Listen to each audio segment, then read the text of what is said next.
Okay, it sounds like there is a lot of not good sound. I am so sorry about that. That is actually, I think, the fan coming from my laptop, and I cannot really remove that sound right now. Let me at least try to get a chat message in here.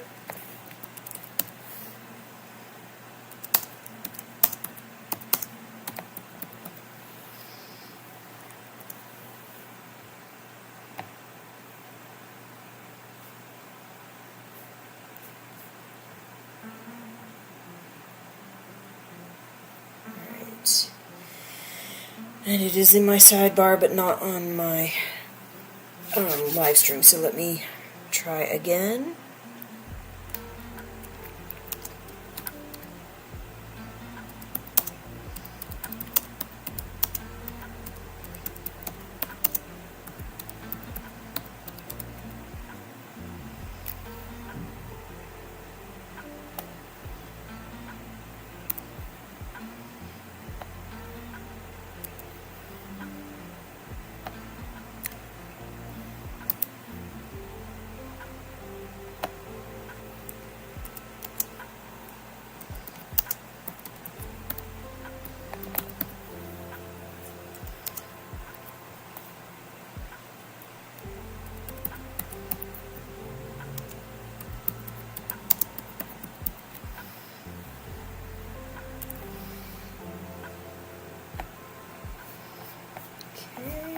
See if that worked.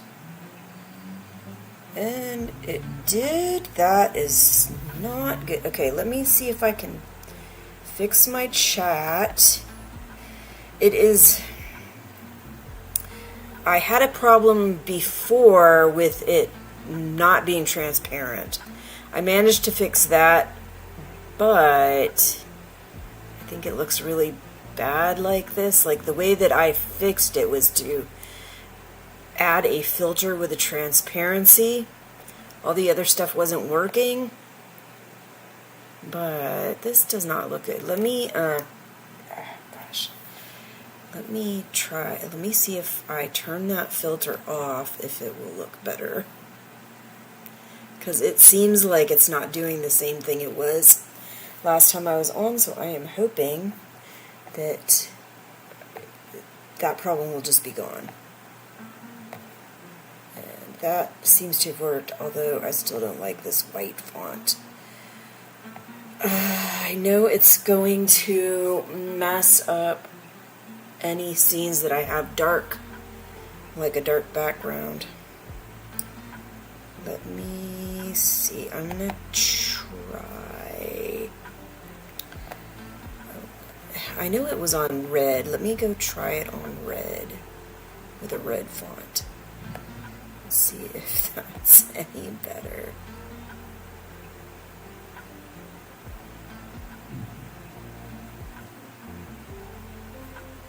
Okay, let me see if it'll let me refresh.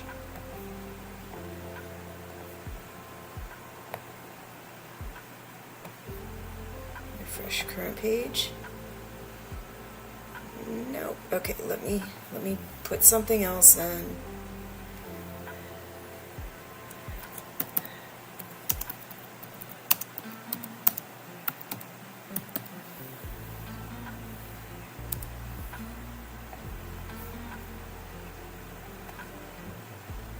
Okay, it's better. I still don't like how squashed it is. Unfortunately, that is because this chat box is quite smaller than the rest. Honestly, let's try that. That's better. Alright, I'm going to leave it like this. I don't want to spend too much time fretting over something that is probably going to end up messed up later on anyway, because I don't know why it did the thing where it was keeping the dark background before anyway. Alright, so live scene. And I have it set to tell me when there's a message, and I am definitely not hearing any messages come in. So that means that the audio is for the chat box is still not working. Not that I can tell. That kind of sucks. And I am wondering if there is a way to have everything in my chat like cycle back through, because I told it to refresh and it just didn't put anything. I was hoping that everything that was in there would pop back up, but it didn't do that. Anyway, I'll start all over. Hello everyone, this is Venus Brown. I am back with another live read of Margaret Atwood's book, The Testaments. We are well into the book, starting on part 19, called Steady. This is an Aunt Lydia chapter, or an Aunt Lydia part. It is one chapter, like many of the Aunt Lydia parts, and then we're going to go into part 20. What was part 20 called? Oh boy, hold on just a sec. Part 20 is called Bloodlines, okay? So we are going to be going into the Bloodlines within Ardua Hall, within Agnes's family, that kind of thing. Anyway, I am trying to juggle between things. Usually I have my computer, which has a huge screen, the monitor is very large, and I can have multiple things going on at the same time with them side by side, and I can see everything easily and maneuver back and forth easily. Right now I'm on a much smaller screen on this laptop, and I cannot go back and forth like that and still have everything work properly, so it may take me a little longer to get back and forth to the things that I am trying to get to. Let me see if I can shrink this screen down a little more without getting rid of my chat. There we go. Come on. There we go. Alright, so that's as small as I can get that. Alright. And if I mess with the browser, it's not going to show the reading material properly. So I am just going to leave it like this. Anyway, let's go ahead and get started with the next chapter. And I am, like I said, I'm going to be going back and forth between different windows and stuff, and it's going to take me a little bit longer than usual. So we'll go here.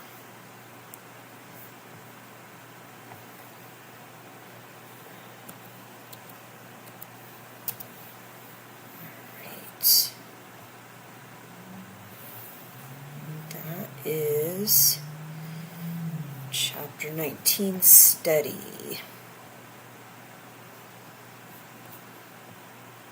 Let me try to use the mouse. This mouse is wireless and it's finicky, and sometimes it just stops working. I have to mess around with it until it just starts working again. It's annoying. Anyway, chapter 52, the Ardua Hall holograph. I had a disagreeable jolt last evening, my reader. I was scratching furtively away in the deserted library with my pen and my blue drawing ink, with my door open for air flow, when Aunt Vidala's head suddenly thrust itself around the corner of my private carrel. I did not startle. I have nerves of curable polymers, like those of aplastinated corpses. But I coughed, a nervous reflex, and slid the closed Apologia Pro Vita Sua over the page I'd been writing on. "Ah, Aunt Lydia," said Aunt Vidala, "I hope you're not catching a cold." "Shouldn't you be in bed? The big sleep?" I thought. Shouldn't you be in bed? The big sleep, I thought. That's what you're wishing for me. It's funny that she is kind of getting on Lydia about coughing when Vidala seems to be coughing and sneezing and runny nose fairly regularly. But maybe it's like a certain kind of feeling because she's usually the one dealing with this, and finally somebody else might be harboring some of those symptoms. Anyway, just an allergy, I said. Many people have them this time of year. She could not deny this, being a major sufferer herself. I'm sorry for intruding, she said untruthfully. Her glance moved over Cardinal Newman's title.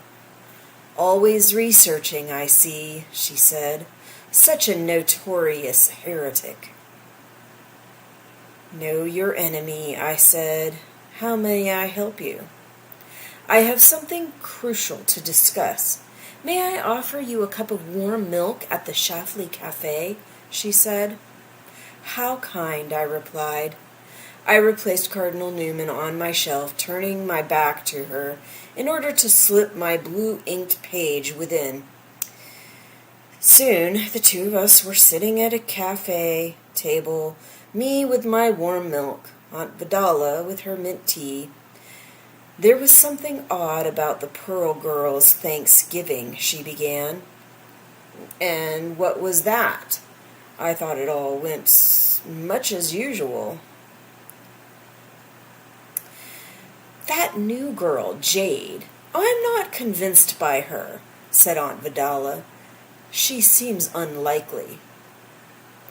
Well, they all seem unlikely at first, I said, but they want a safe haven, protected from poverty, exploitation, and the depredations of the so-called modern life. They want stability.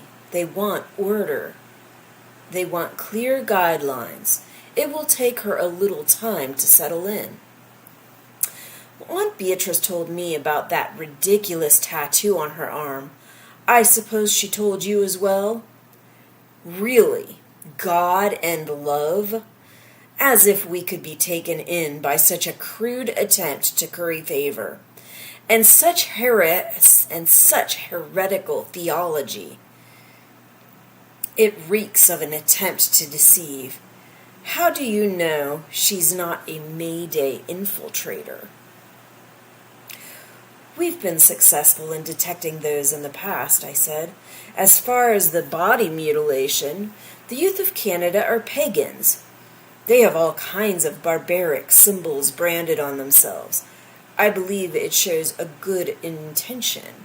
At least it is not a dragonfly or a skull or some such item. But we will keep a close eye on her. We should have that tattoo removed. It is blasphemous. The word God is holy. It does not belong on an arm. Removal would be too painful for her at the moment. It can wait until later. We don't want to discourage our young supplicant. If she is a true one, which I very much doubt, it would be typical of Mayday to attempt a ruse of this kind. I think she should be interrogated. By herself was what she meant. She does enjoy those interrogations a little too much. The more haste, the less speed, I said. I prefer more subtle methods. You didn't prefer them earlier in the days, said Vidala. You were all for the primary colors. You didn't used to mind a little blood, she sneezed. Perhaps we should do something about the mildew in this cafe, I thought. She was not looking at all well. Thin, white-faced, hollow-eyed. She'd lasted a comparatively long time for a Judd wife, but at least she'd produced a baby. Unbaby though it had been. Now, however, her time appeared to be running out. I wondered what Judd had been putting in her soup. Oh, Aunt Lydia, she said, Please come in. The commander is expecting you. Why had she opened the door herself? Door opening is a Martha's job. I've been asking the same thing. Spoiler, sort of, about the TV show. About Paula freaking doing all this Martha stuff that Marthas are supposed to do. But whatever. She must have wanted something from me. I dropped my voice. Shunammite, my dear, I smiled. Are you ill? She had once been such a lovely young girl, if brash and aggravating, but she was now a sickly wraith. I'm not supposed to say so, she whispered. The commander tells me it's nothing. He says I invent complaints, but I know there's something wrong with me.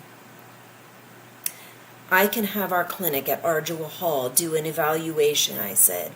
A few tests. I would have to get his permission, she said. He won't let me go. I will obtain his permission for you, I said. Never fear. There were tears then, and thank yous. In another age, she would have kneeled and kissed my hand.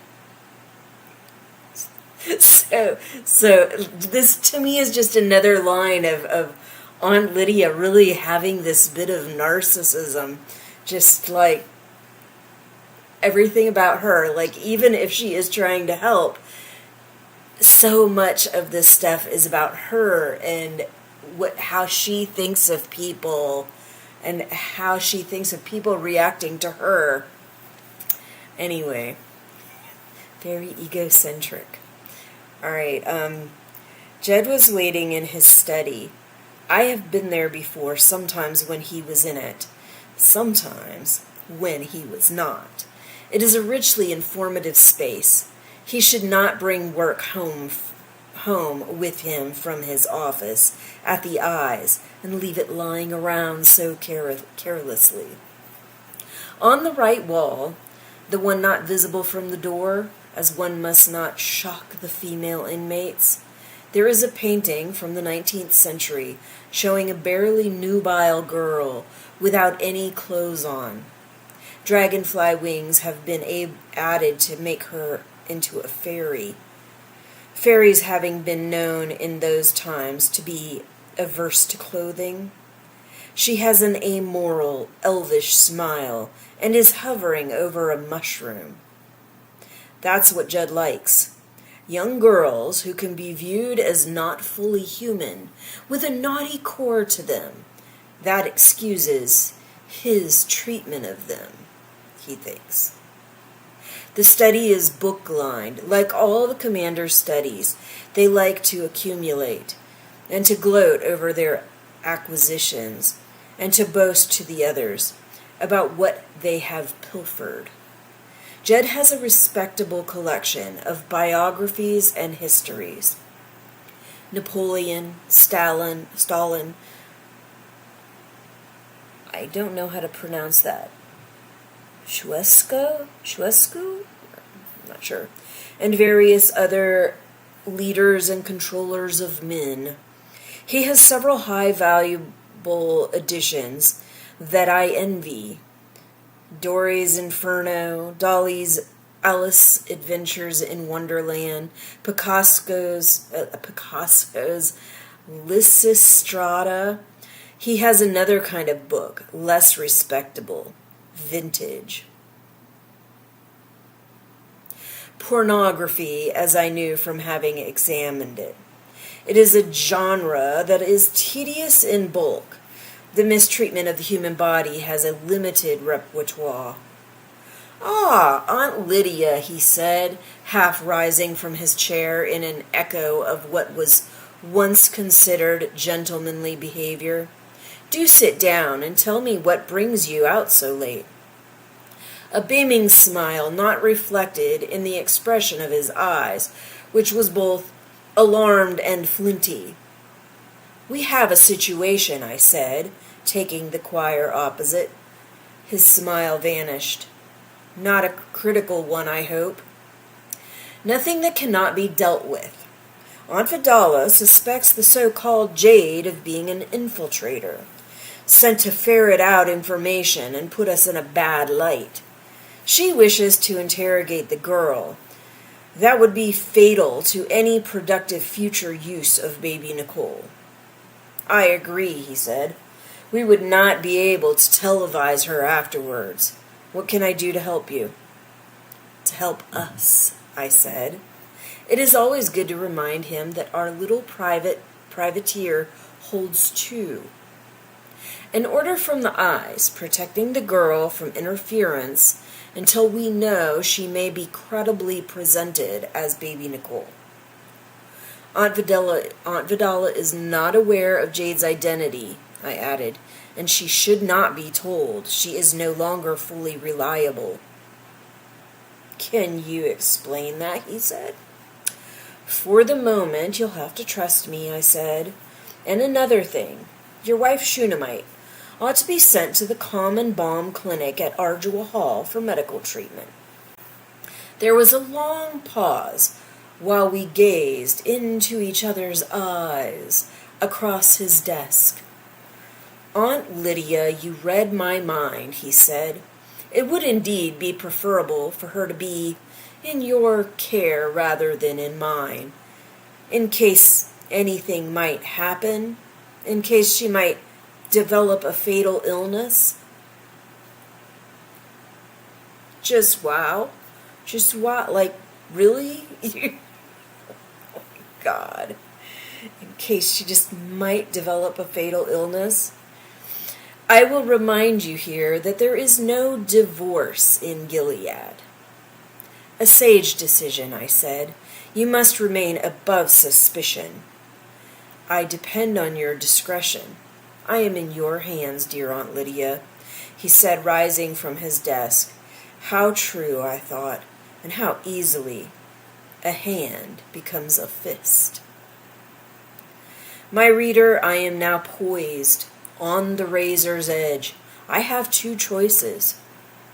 I can proceed with my risky and even reckless plan, attempt to transfer my packet. There goes my mouse having problems. Of explosives by means of young Nicole, and, if successful, give both Judd and Gilead the first shove over the cliff. If I am unsuccessful, I will naturally be branded a traitor and will live in infamy, or rather die in it. Or I could choose the safer course. I could hand baby Nicole over to Commander Judd, where she would shine brilliantly for a moment before being snuffed out like a candle due to insubordination, as the chances of her meekly accepting her position here would be zero. I would then reap my reward in Gilead, which would potentially be great. Aunt Vidala would be nullified. I might even have her assigned to a mental institution. My control over Ardua Hall would be complete, and my honored old age secure. So I want to say something here. This is pertaining to the TV series, The Testaments, that just ended, because she specifically says I could have her assigned to a mental institution. So this is a spoiler, in the Testaments TV show, Becca had killed her father, and her fiance and the eyes were called, and her dad, Agnes's dad, had said that she was going to get help, and they were sending her to a doctor. And a lot of people were like, well, that would never happen. No, they don't have regular mental health doctors, and they do have doctors, but they don't have regular mental health doctors. They don't generally take care of girls with mental health problems. But it specifically in here says that Aunt Lydia could have Vidala sent to a mental institution. And that, I believe, Gilead would definitely be guilty of. I about guarantee that they would have reenacted lots of old, like, unhealthy, really freaking awful things that used to happen in mental institutions. Lobotomies, keeping girls sedated all the time, all of this. I mean, we've heard in this story already about how they use sedatives to get the brides down the aisle sometimes. And we saw in the TV series that they, in fact, used a sedative to get Becca down the aisle once they did get her released and not sent to a mental institution, but out of the authority of the eyes. Anyway, it's just something to think about. Gilead's not likely to have regular psychologists and psychiatrists and other mental health therapists like we know of them.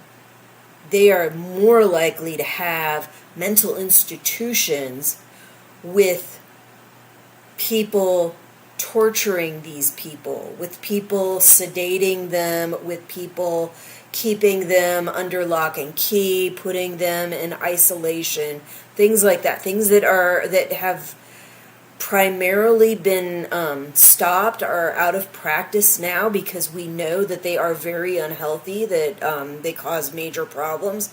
And honestly, if you're trying to rehabilitate somebody with a mental challenge, those things do the opposite. They don't rehabilitate. They keep these people in a state that makes them appear to be mentally ill, even if they are not.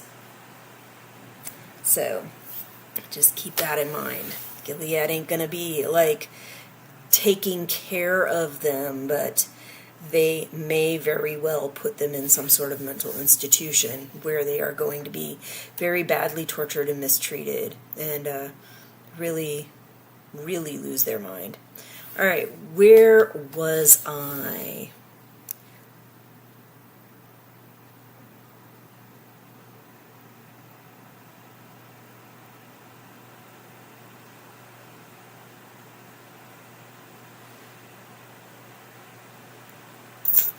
I feel like I read the second paragraph. Did I read all the way through it? I think I did. Okay, so I'm going to start with the third paragraph. I would have to give up the idea of retributive vengeance against Judd, as we would then be joined at the hip forever. Judd's wife, Shunammite, would be a collateral casualty. I have placed Jade in the same dormitory space as Aunt Immortelle and Aunt Victoria, so once she was eliminated, their own fates would hang in the balance. Guilt by association applies in Gilead as it does elsewhere. Am I capable of such duplicity? Could I be victoriously, and I would destroy you along with them, my future reader. One flare of a match, and you'll be gone, wiped away as if you had never been, as if you will never be. I would deny you existence. What a god-like feeling, though it is a god of annihilation. I waver, but tomorrow is another day. All right. So Aunt Lydia is telling you there that certainly there is the chance she could go the terrible pro-Gilead, unholy, awful route and just end all of the work that she has been doing to try to take Gilead down. But at the same time, we know that Aunt Lydia sees this whole system now as rotting from the core, and she wants it gone. So I think she's really going to do what she can to stay the course if she feels that there is a way to make it happen the way that she wants it to. And Aunt Lydia does not have a problem with collateral damage, even if she does try to go the right course. So while she may very well still try to take Gilead down, that does not mean that she's going to try to keep all these girls safe that she says she loves and cares about so much. Alright, hold on just a sec. We're going to go to live scene. Alright, and I wanted to say something because I am actually in California. This is obviously not my usual setting. This is not my house. Lighting is a little different. This computer setup is completely different. I don't have any of my usual devices and stuff. This is a completely new laptop that my husband got recently. It seems to have all the capabilities and stuff, but I don't have a separate microphone hooked up. It is providing all the feedback from the laptop, all that sound that the laptop makes from this fan that's going. That is all coming through, so it's probably distorting how I sound. There's not much I can really do about it right now. I suppose I could try to hook up my earbuds that have a mic on them and try to get the mic to go through that. I don't know if that would help. I think next time I do one of these live streams, I will try that. But for right now, this is what we have. I also...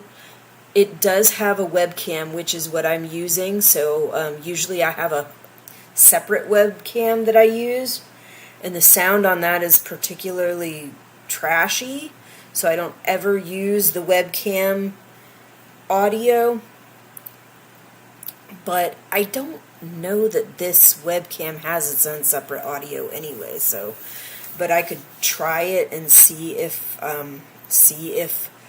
what is labeled as the webcam audio sounds any better. I don't know. I'm going to turn something off on here because it says my chat notifications are disabled. So I don't know if that... Oh, wait a minute. It made that go away.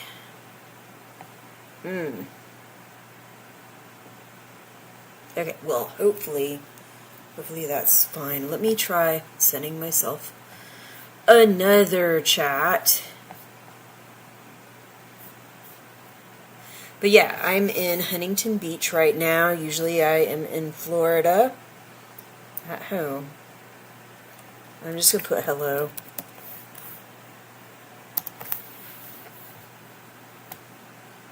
And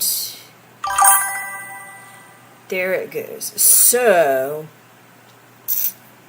And that also made the chime sound that I've been looking for. So, now I know how to get the chime sound working, I think. So anyway, but yeah, this background behind me is the inside of our hotel room. And the lighting, it may not be great. My lighting at home is often not great. But... the lighting inside the room is very minimal, and most of the lighting that comes in the room comes from this window, and if I open up the window too much, then it's just going to bleach out my hair and skin, much like trying to do one of these recordings or live streams early in the day at home will bleach out my hair and skin. So I am trying the best I can. The webcam is also different and has different settings. I've done the best I can to try to set them so that they look somewhat normal. But anyway. Alright, so we got through that chapter from Lydia. That is going to be the largest chapter. All these other chapters we're reading today are very short. They are very short, but they are all from the two girls, from Agnes and Daisy. or in this current situation, she's going by Jade. So Agnes and Jade. I think they're kind of a back and forth throughout this part. And this part is fairly... this part has a lot of chapters, but many of the chapters are short. Some of the chapters are longer, but all the ones that we're reading today are very short. So let's go ahead and get started with the next chapter. Oh no, what did I do? Oh. Alright, y'all, hold on. I gotta get to the correct chapter. I used the wrong method to move along. We're in Bloodlines. Okay. Page 285. I have to remember to use the mouse. I tried to just, scroll the arrow down, which just made it move way too fast, and yeah, that was no good. Anyway, because the sound is collecting all the feedback from the fan on the laptop, I might later on try to take the recording that is made when I do these live streams and go into my video editor and see if there is a way to edit the audio so that it sounds better, so that it doesn't have so much of that fan sound, because I think it is honestly very disruptive, and I would rather not have that in there. But if I do that, it will save it as a regular video. As far as I know, it will not save it into the live stream, so it would be in a completely different area. So we'll see. We'll see. Anyway, let's get going on part 20, Bloodlines. And see, this is the first part where they have both girls' pictures on the same page. Chapter 53, Transcript of Witness Testimony 369b. I'd made it into Gilead. I'd thought I knew a lot about it, but living a thing is different. And with Gilead, it was very different. Gilead was slippery, like walking on ice. I felt off balance all the time. I couldn't read people's faces, and I often didn't know what they were saying. I could hear the words. I could understand the words themselves, but I couldn't translate them into meaning. At that first meeting in the chapel, after we'd done the kneeling and the singing, when Aunt Beatrice took me to a pew to sit down, I looked back over the room full of women. Everyone was staring at me and smiling in a way that was part friendly and part hungry, like those scenes in horror movies where you know the villagers will turn out to be vampires. Then there was an all-night vigil for the new pearls. We were supposed to be doing silent meditation while kneeling. Nobody had told me about this. What were the rules? Did you put up your hand and go to the bathroom? In case you're wondering, the answer was yes. After hours of this, my legs were really cramping. One of the new pearls, from Mexico, I think, began crying hysterically and then yelling. Two aunts picked her up and marched her out. I heard later they'd turned her into a handmaid. So it was a good thing I'd kept my mouth shut. And the worst thing about that, her punishment is being made a handmaid, and she's going to go through this same kind of awful shit as a handmaid and likely get even more punishments that are even more awful. And these girls are stuck, like they can't do, once they're in, there is really no getting out unless you can get somebody like Mayday to help you get out and keep it safe and not get caught. All of which are not necessarily the easiest things.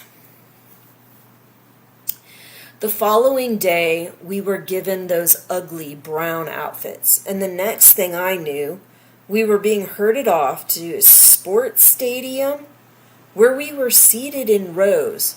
No one had mentioned sports in Gilead. I'd thought they didn't have any.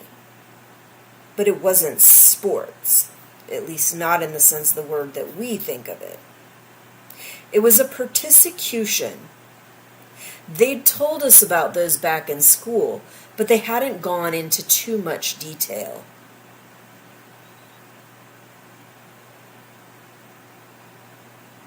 I guess because they didn't want to traumatize us. Now I could understand that.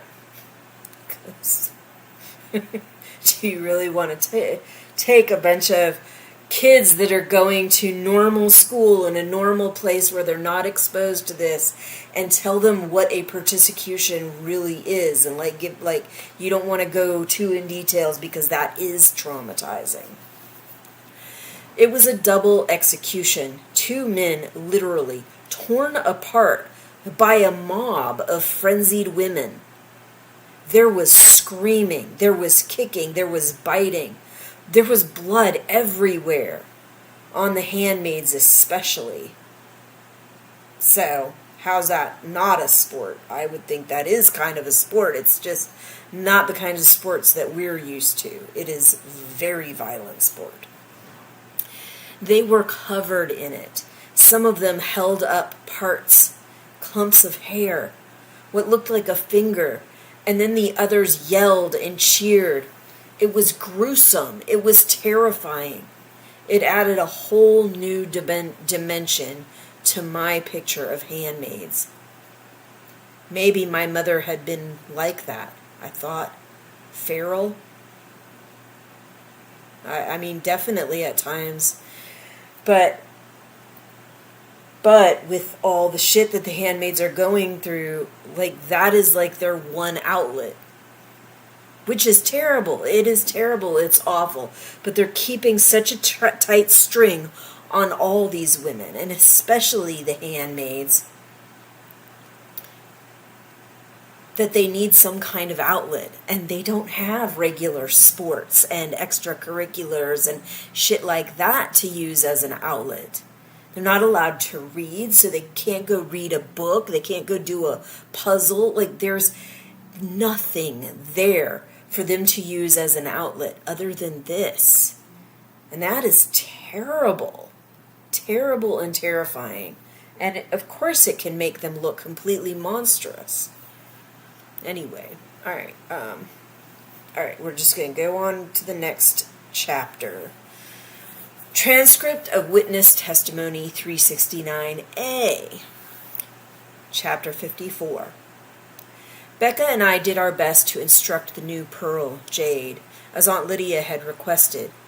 But it was like talking to the air.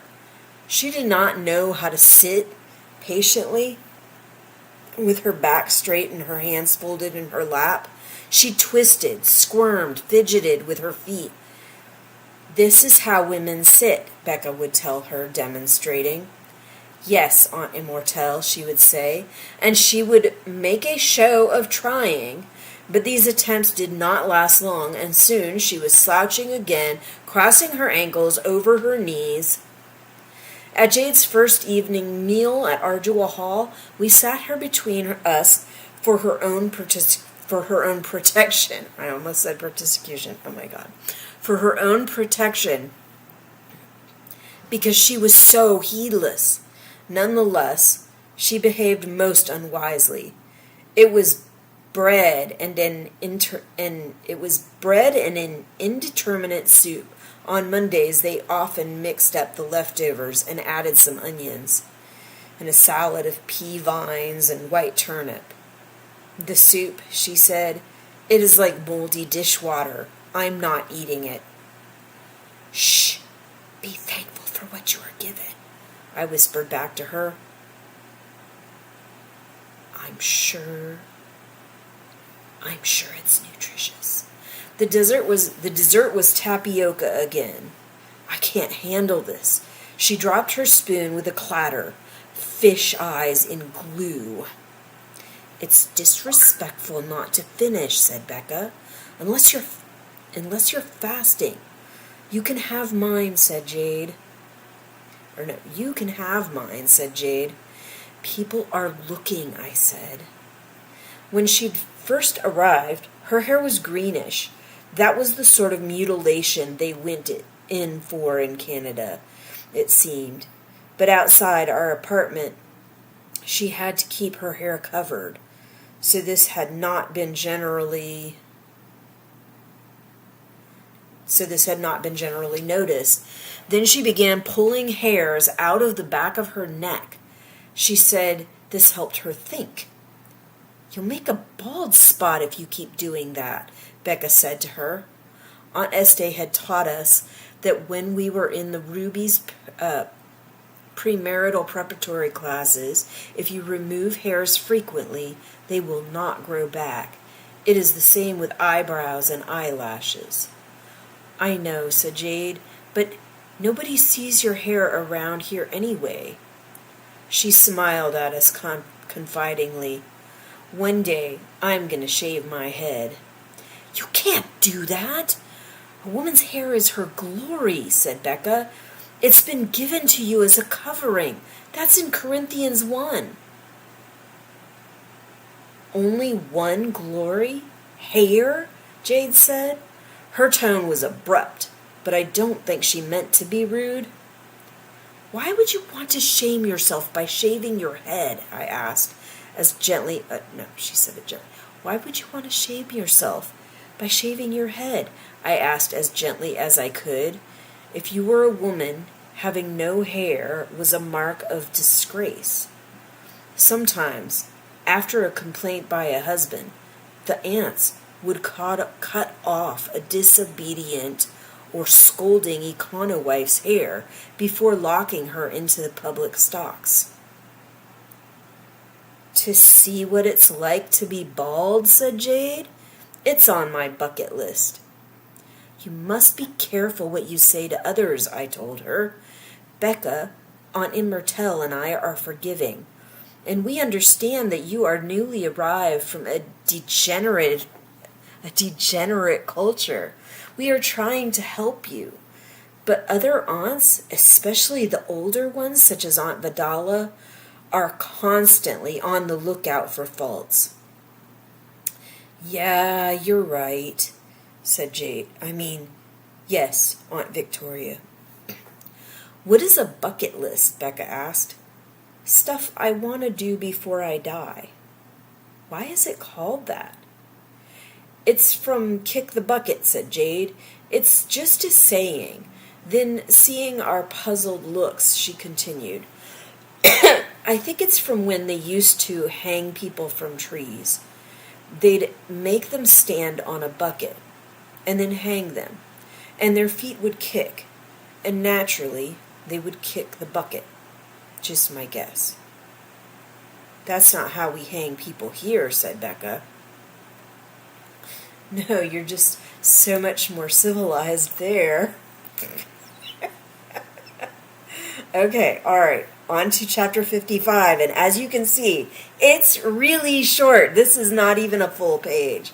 So this will be the end after this, but I'll talk to you for a little bit afterwards.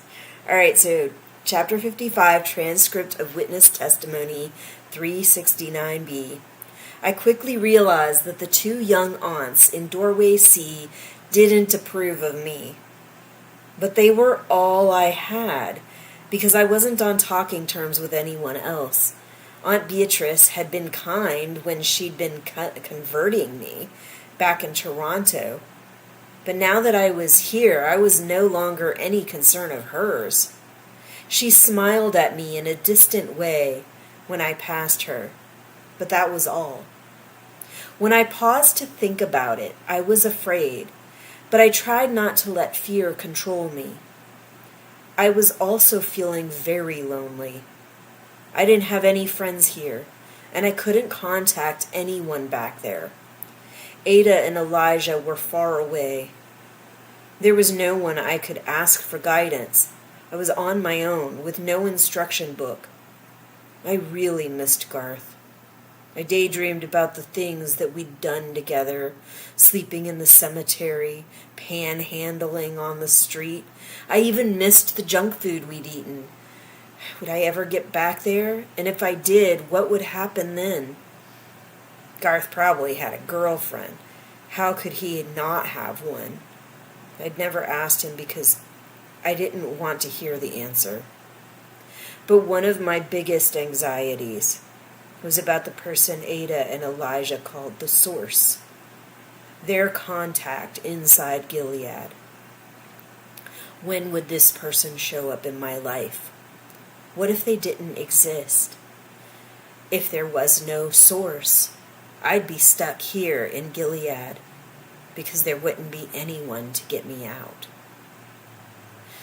That's terrifying. And so this is another spoiler about the show. This is another difference between the book and the show. When Daisy goes to Gilead in the show, she immediately gets a handler, which is Garth. But Garth on the show and Garth on the book are very different. Garth on the show has been raised up in Gilead at least most of his whole life. He has been part of that life, and he made a shift at some point in his life and decided to help Mayday.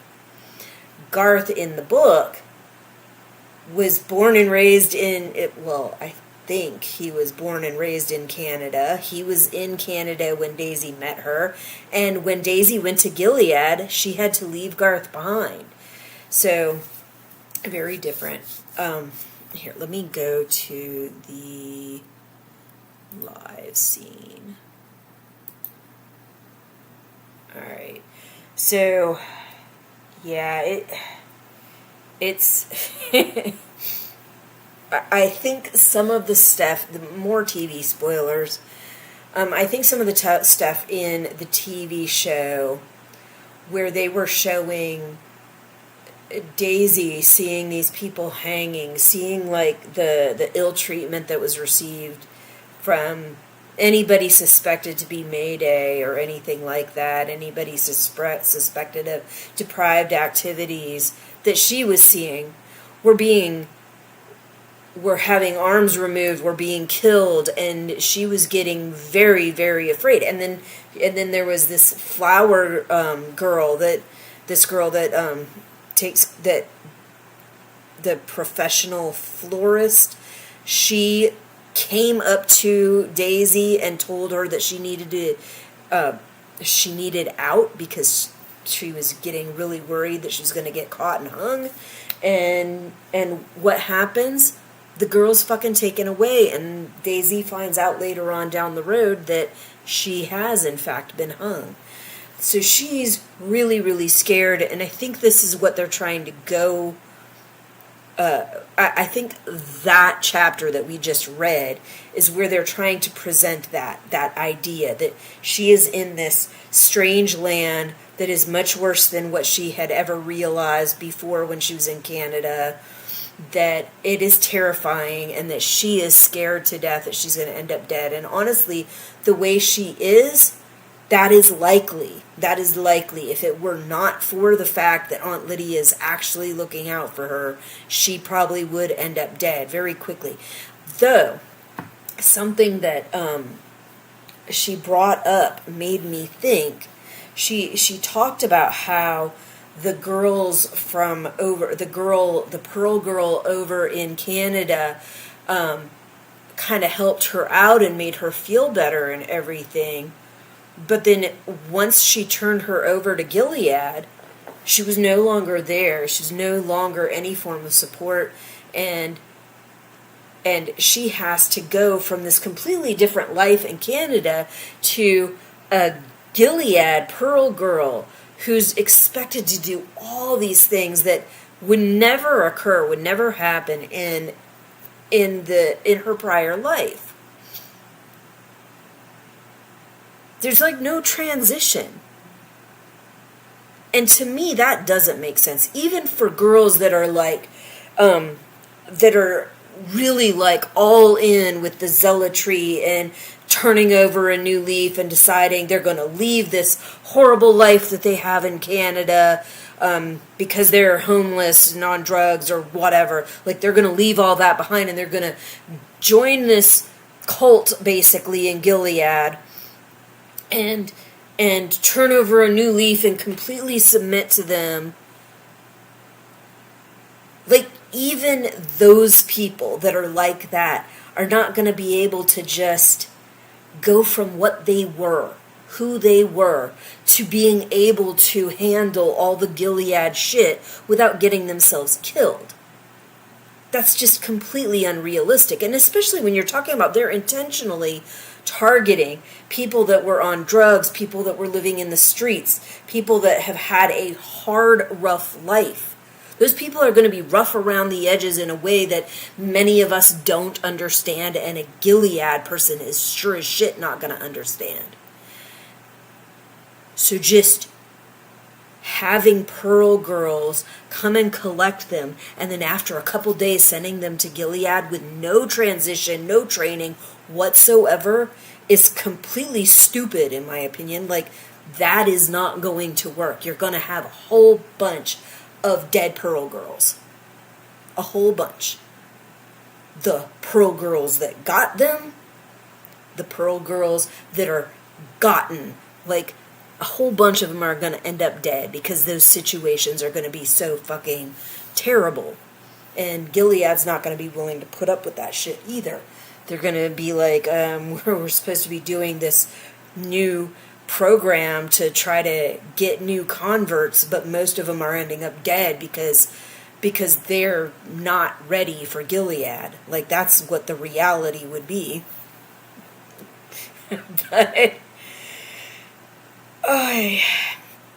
But it's fictional, so they're going along with it. Like, they do have these moments both in the TV show and in the book where they're like, okay, we know you're new here. We know it's going to take you time to learn all the ins and outs and the rules and follow everything. So they're trying to say that transition is going to be made in Gilead. And that they're accommodating for the reality that these people have never been part of Gilead and do not know these ways, and that they're not used to it, that they're used to a completely different way of life. But honestly, you have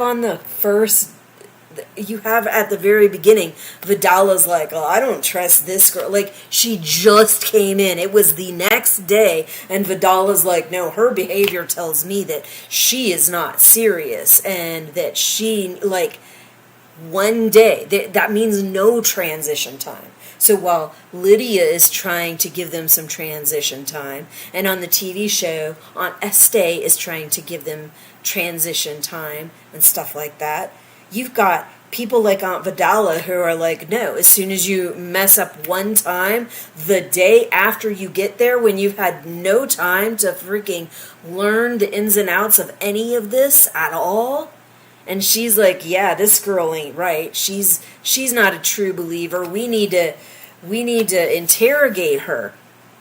No transition time. So, yeah, that's just fucking disturbing. Disturbing. But anyway, is there anything else that I need to say? I don't think so. I think this is good. We're getting some information about what's going on, and we can see, like Aunt Lydia already said, she's at the edge of a double-edged sword. She knows she has to make a decision. She knows that the different choices are pretty extreme, and things could go badly wrong one way or another. But I think she's feeling like she has to do something very soon. So I think that's where we're at. We're at a position where these girls are trying to train up Daisy, who's not all that trainable, or Jade. They're trying to train up Jade, who's not all that trainable. It's early on, but if you've seen how June is, after she actually gets the gumption to start trying to help with Mayday. If you've seen the TV show and you've seen how Daisy is, these are girls that are not going to be easy to just go from one way of life to another way of life and train them up and have them doing the right thing. So it's not surprising at all. But they're doing what they can to try to change her, to try to train her. And they're like, it's like talking to the air. Like, no matter what you try to teach her, she's just like, she seems untrainable to them. Like,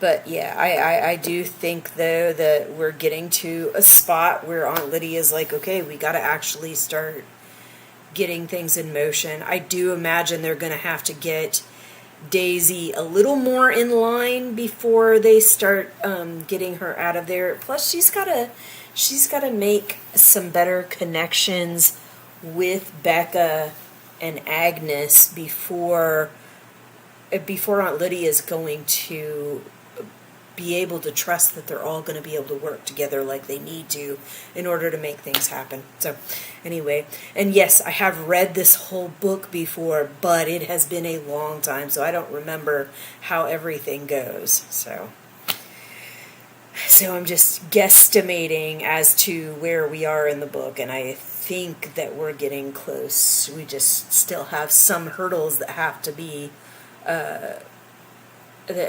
dealt with before the ball really starts moving. Anyway, that is all I've got for you. I will go over to my ending screen really quick to look at the schedule. I have changed it so that it should accommodate what I am doing here while I'm in California. I do plan on doing this live stream on Tuesday, and I plan on doing a live stream on Sunday.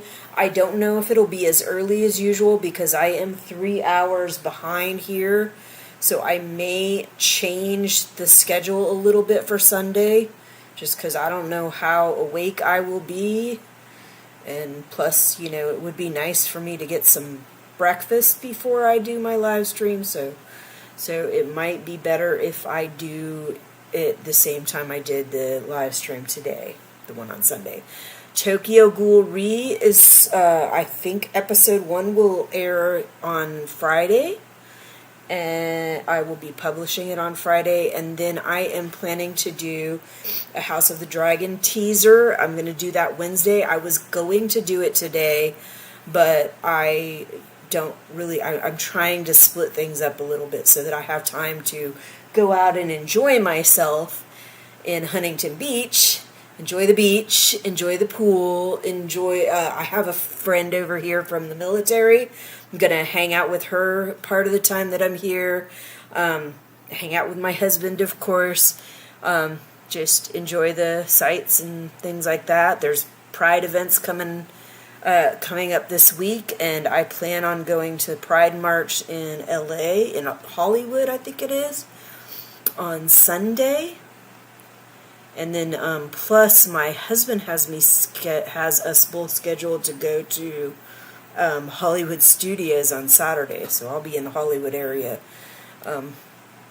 both days in the weekend. But anyway, yeah, we'll do that. And like I said, I'll do my live stream for the House of the Dragon teaser trailers on Wednesday. Some of that is pre-recorded and some of it will be live, so live stream but with some pre-recordings. Alright, and I think that's all I got for you. I will see you when I see you. Bye.